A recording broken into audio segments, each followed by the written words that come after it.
Roblox, Club Penguin, and Animal Jam. All games we played as kids to customize our avatars, interact with our friends, and just escape from the outside world. But it can take one person to ruin that experience. A hacker. A hacker can take away your cosmetics, your year's worth of progress, your innocence, and maybe even your personal data. These hackers spread fear and havoc throughout the games they played. They may be gone now, but their notoriety still glistens in the minds of many Zoomers. Last time I talked about figures who haunted online kids games, but for the most part, they were mainly urban legends. So how about I talk about the figures that were threats to these digital societies. Through Animal Jam, we already covered F-Man 122, Retro Jungle, and Lost Jammer, but there's also a myth surrounding a user named Null. But really, that user just has a name that creeped users out, and as a result, creepypastas were made. Not much to say there. I honestly didn't even know about that one until I was learning about the other myths. However, there was one particular hacker I was pretty well aware of during my days of playing Animal Jam, and that was the myth of LOL King Century 1. Initially looking at him, you see a seal avatar, but he doesn't have a preset name that most users have. In fact, it's completely blank. But when you switch to his tiger avatar, you come across this. Yeah, racial slur and profanity. This phenomenon was spread throughout blog posts and YouTube videos. Of course, through mass reporting, Animal Jam caught wind of the user and banned him. Hello, Snowy Claw. Thank you for contacting Animal Jam support headquarters. We're sorry to hear you have come across this person's account and saw those offensive words, but do not worry. We want to let you know we are aware of this issue and apologize for any inconvenience this may cause you. Our team is currently working hard to and resolve this issue to remove any offensive language from the game. We thank you for bringing this to our attention. Remember to have fun, be safe, and play wild. Animal Jam HQ. Though to this day, nobody knows who they were, how they changed their name, and what their motives were. I think the main question to ask is why. Like, this is either a grown man who just wants to mess with kids, or a kid who just learned what cursing is. I can imagine that kids who saw this hacker had some really awkward dinner conversations. I was actually around for the reign of LOL King Century 1, and when I saw that username, I was pretty shocked. However, I just had no one to talk about it with. So when it comes to Club Penguin, the hacking situation is a lot more comedic. In terms of a notorious figure, the closest I can find was an article about a user named Sanity1, whose real name is Jake Rolfs. This article uses a lot of terminology, like legend says, and according to what they say, so it's very likely a lot of the information in this article isn't true. The article also refers to Sanity1 as the most feared hacker in Club Penguin. He had other accounts such as Sanity14, Sanity15, Sanity16, Jake, and SANITY. It was revealed by a hacker that the password for the last account mentioned is poop123, though we do know some information about Sanity1 through his blog, Cheap Penguin, which ran from September 2006 to April 2008. Sanity1 does have an official YouTube channel, and there have been sightings of him. Based on said article, Sanity1 invented a program called Club Penguin Trainer, which can change a penguin's name, color, and size, while also providing cosmetics and the ability to appear as an NPC, though these were only on the player's screen. Although he did supposedly hack many users, including Club Penguin moderators. His story ended in multiple ways, including his account being suspended, and that he could have either faced 1 year of jail time or a fine of $500K. The last anyone saw of him was in 2013 at the Iceberg, but of course, a lot of what I talked about may or may not be true. Sanity1 wasn't the only hacker, as there were accounts with suspicious details, such as having access to certain items they shouldn't have, though none of these really posed as a threat to other users. However, there was the use of bots and cloning. These bots would spam messages and throw snowballs, but it got really bad whenever they'd put out offensive symbols and profanity. I never knew anything about Sanity1 before writing the script. However, I was very much aware of the item exploits and the clones, especially the clones. I always thought it was the funniest shit ever if it wasn't anything offensive. Club Penguin never really had a lot of options when it came to trolling. If I wasn't a stupid kid and I knew how to use these cloning programs, I would have gone mad with power. 14 years after its release, the fantasy MMO Wizard 101 would be faced with several random announcements that caught many players by surprise. The next world is my boss.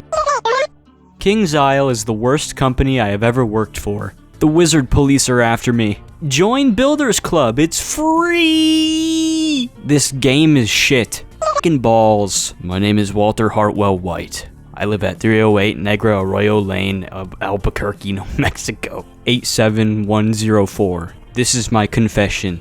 The person with Rouge access has been dealt with and will be taken care of. F*** you, I still have it. We apologize for the ongoing issues. All impacted players will receive compensation in the form of 60,000 crowns. As you can see, many inappropriate announcements on the game were made by a man who had been dubbed Serverman, and although the developers were quick to get rid of the announcements, the damage had already been done. The game's servers were temporarily shut down and then later put back up with a temporary fix, and an investigation went underway. Based on the announcements, it would seem that the Serverman was someone who worked for KingsIsle, the company behind Wizard 101. This would later be debunked in a statement. A message from KingsIsle, Wizard 101 broadcast system breach. Community. This past Friday, the broadcast system of Wizard 101 was illegally accessed to post inappropriate messages in-game as if they were written by a KingsIsle employee. We sincerely apologize for the unacceptable statements making their way into the game and causing disruption of your gameplay.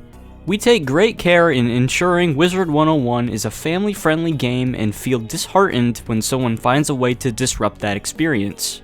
The incident was quickly identified and steps were immediately taken to halt the behavior. We turned off the broadcast system and have added additional security measures to ensure this won't happen again.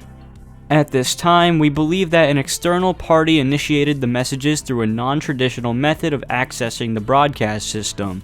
No other systems were accessed. Considering the incident has soured your celebrations of the birthday month, we want to close out September with a bang. From now until the end of the month, we are enabling all member benefits and granting membership to all players. Both will be enabled for EU players as well. Thanks to everyone for your patience and support as we resolved this unfortunate incident. If the mind is like a candle, the heart is like the sun. Professor Falmia, aka Leah Rubin, your fearless game director. Still, to this day, nobody knows who the Serverman is or his motivations. The general consensus is that the Serverman is just a random hacker. There's even a theory that this was just a giant promotional stunt to get new players to join the game. I've only played Wizard 101 once, and that was in 2015 for only 30 minutes. I was just so confused on what to do. However, if I was playing Wizard 101 on the day of the hacking, I would have just laughed my ass off and shared screenshots with everyone I knew. The Breaking Bad quote in particular caught me off guard. Of course, kids played Wizard 101, and I don't think a kid would be very fond of seeing dick and balls on their screen. Though they got free memberships and in-game currency, so not much to really fuss about. So I never grew up with ToonTown, but a comment on the Urban Legends video spoke of a man named Freckleslam, later renamed to Freckles. Information on him is very vague and hard to find. Yet despite all that, he was notorious enough to scare many ToonTown players and have multiple videos and creepypastas made of him. Using multiple different sources including YouTube videos, Reddit threads, and wiki pages, here's what I could gather. Freckleslam always roamed in popular servers. He would hack into people's accounts and steal your tunes, replacing them with his avatar. He was also able to bypass chat filters. His iconic catchphrase was "See you Saturday." There was a rumor that his dad worked at Disney and learned how to hack, though it was more likely just someone with a script executor, as ToonTown had very weak security. There were plenty of Freckleslam clones, who also used script executors, and then there was the rumor he got arrested. Finally, he's on the team for ToonTown Rewritten. Like I said earlier, my ToonTown knowledge is very lacking, but it's funny to see a character who was once feared be one of the game's biggest heroes. MovieStarPlanet was a virtual world that centered around becoming, well, a movie star. This can be done by customizing a character to be as fashionable as possible, creating movies that can be shared among friends. Despite the fact that it was targeted towards girls, I actually enjoyed this game quite a bit. Now that I think about it, the character customization is probably what got me into fashion, and the movie maker feature is probably what got me into making videos. Of course, we aren't here for my retrospective, we're here to talk about hackers, and to anyone who's played MovieStarPlanet, you know exactly who I'm about to talk about.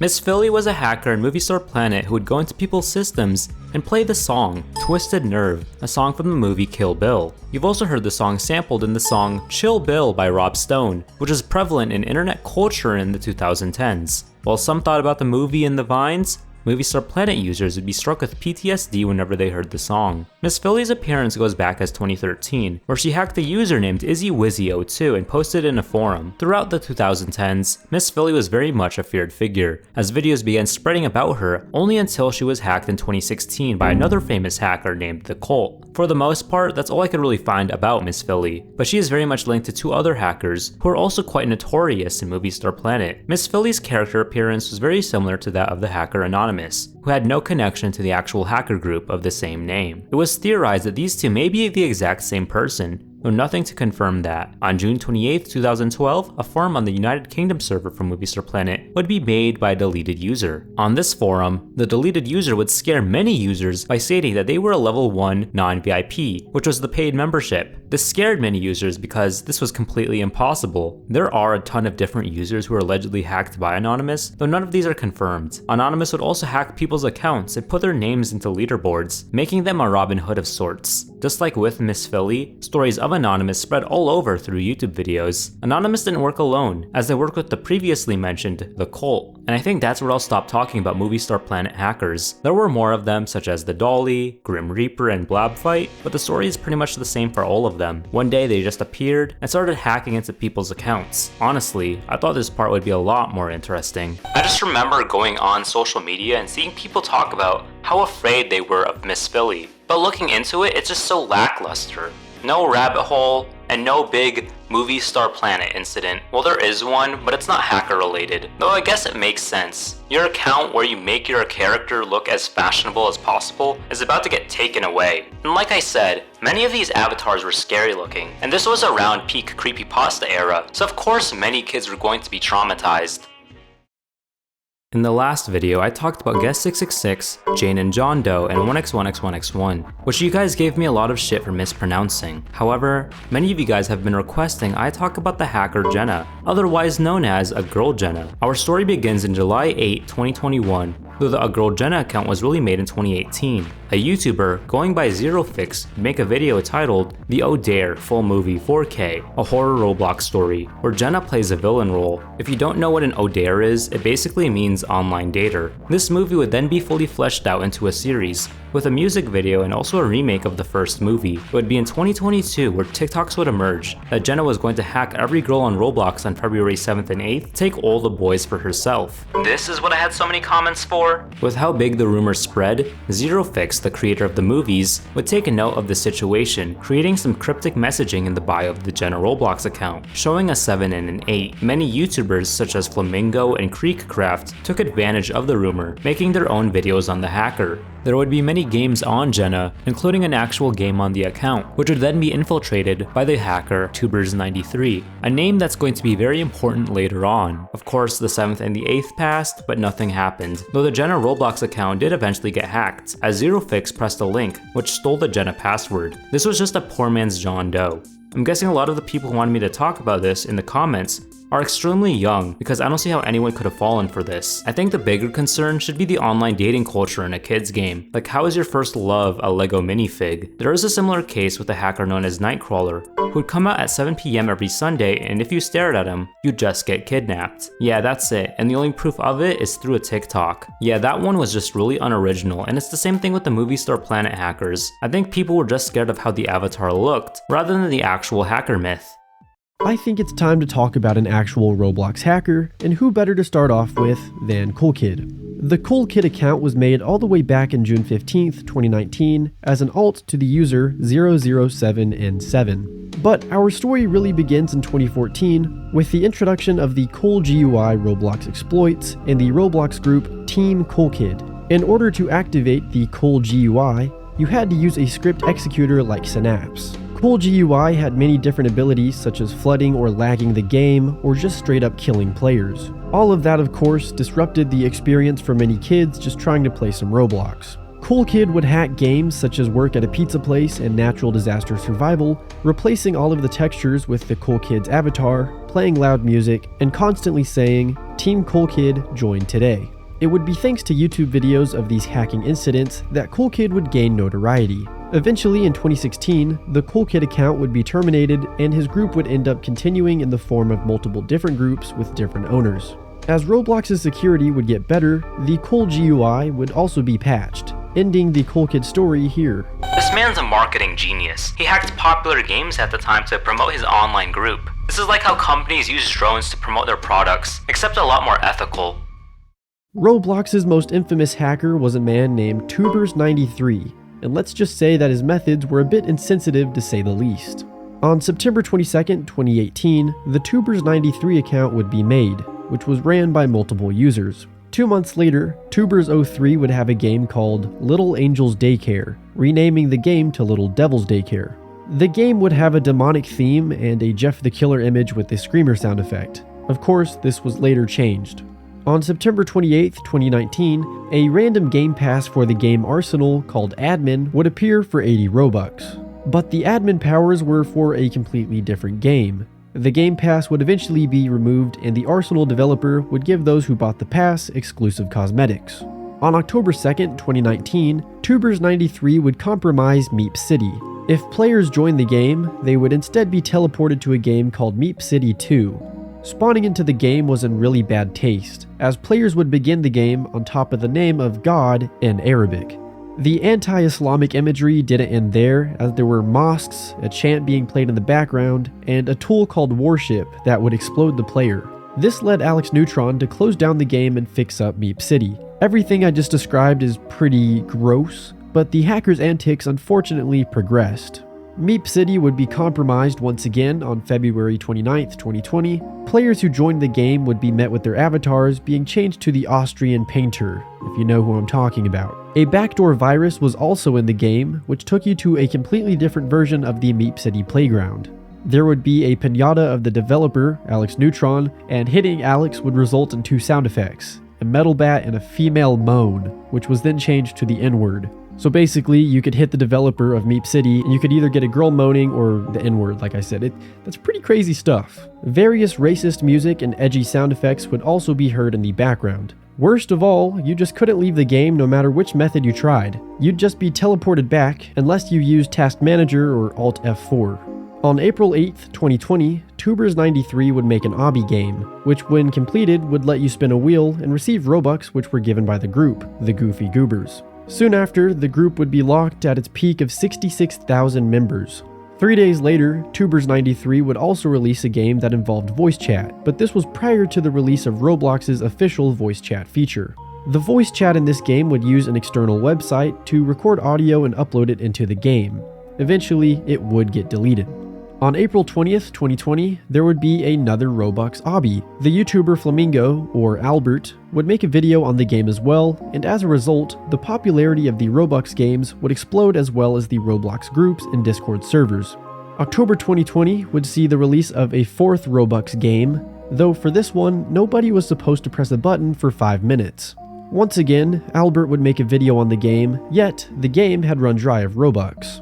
April 30th, 2021 would see a major hacking incident by Tubers93. The main Roblox account would be hacked and post many different shirts that contained images of popular Roblox YouTubers, the Among Us Nike meme, and text in the old Roblox logo saying, "Fuck you, Roblox." On May 15th, 2021, the final Robux game would be released and would just purely ask the player for a Game Pass ID.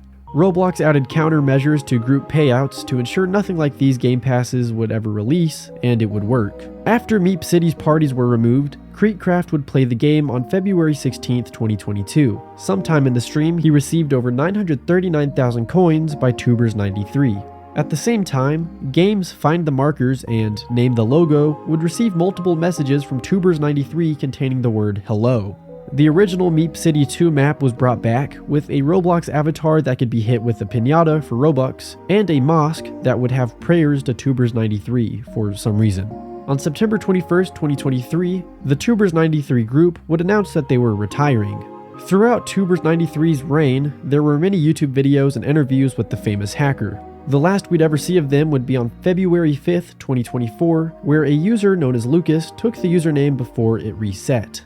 To end off, we'll briefly go over some other notable Roblox hacking incidents. There was the 2012 incident where a user gained admin controls. They would hack into users' accounts and make them say inappropriate things on the forums, and also alter the Roblox economy by changing the price of different items and uploading new ones like the iconic smiley face, which would lead to the hackers being banned.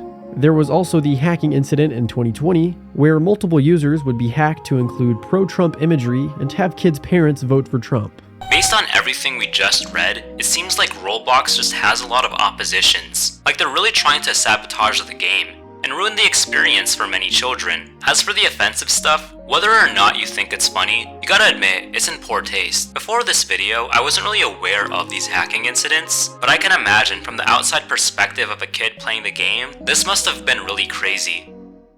Before we end today's video, let's briefly go over some data breaches that happened in regards to online kids games. Basically, a hacker entered into the databases of these games and stole what they could, such as personal information and game files. Roblox has had multiple data leaks in the Julys of 2016, 2023, and 2024. Animal Jam had a data breach in November of 2020, impacting 46 million users. ToonTown Corporate Clash had a security incident in April 9th of 2024. Webkins had a data breach in 2020, affecting 20 million users. And for Pop Tropica, who finally has a mention, had a data breach in 2014 and in 2021, where many Stanford students had their passwords stolen. You've probably had enough ads telling you that data security is very important. This would have been perfect for a tech sponsorship of some kind, but alas, I do not have one.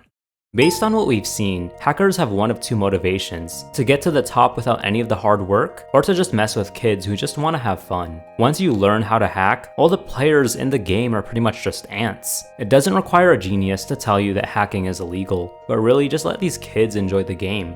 Don't ruin their childhoods for them. There's a time and a place for everything, and an MMO just doesn't have either. I'm really glad the Urban Legends video did well. I mean, even though the topics have been talked about in other videos, I still gave my own personal thoughts and experiences, while also having it in my own editing style. If you enjoyed today's video, feel free to like, comment down any thoughts or topics I should cover, and subscribe if you want to see more videos like it. Take care of yourselves, and as usual, please have yourselves a damn good one.